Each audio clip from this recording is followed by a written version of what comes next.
Certains parlaient du temple, admirant la beauté des pierres et les dons des fidèles.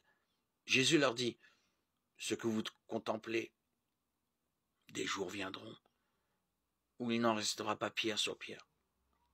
Tout sera détruit. Ils lui demandèrent, Maître, quand cela arrivera-t-il et quel sera le signe que cela va se réaliser? Jésus répondit, prenez garde de ne pas vous laisser égarer, car beaucoup viendront sous mon nom en disant, c'est moi, ou encore, le moment est tout proche.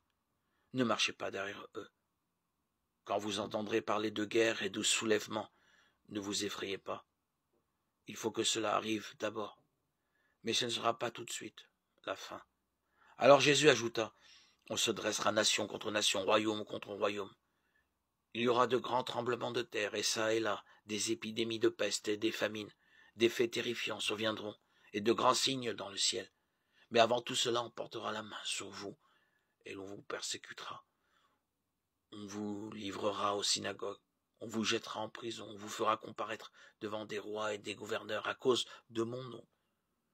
Ce sera pour vous l'occasion de rendre témoignage. Mettez-vous dans la tête que vous n'avez pas à vous soucier de votre défense. Moi-même, je vous inspirerai un langage et une sagesse à laquelle tous vos adversaires ne pourront opposer ni résistance, ni contradiction.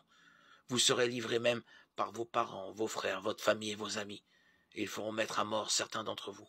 Vous serez détestés de tous à cause de mon nom, mais pas un cheveu de votre tête ne sera perdu. C'est par votre persévérance que vous obtiendrez la vie. Lorsque vous verrez Jérusalem encerclée par des armées, sachez alors que sa dévastation est toute proche.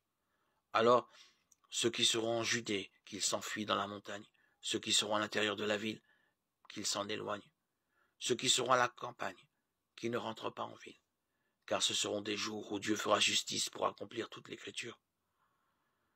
Malheureuses les femmes qui seront enceintes et celles qui allaiteront en ces jours-là, car il y aura une grande misère dans le pays, une grande colère contre ce peuple. Ils tomberont sous le tranchant de l'épée, ils seront emmenés en captivité chez toutes les nations païennes. Jérusalem sera piétinée par les païens jusqu'à ce que le temps des païens soit achevé.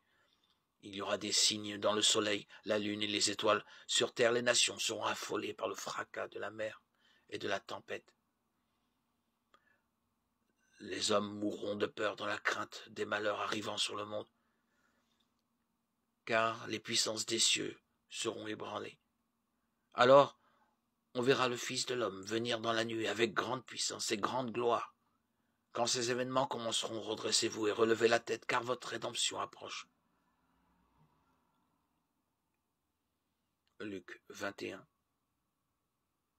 5, 28.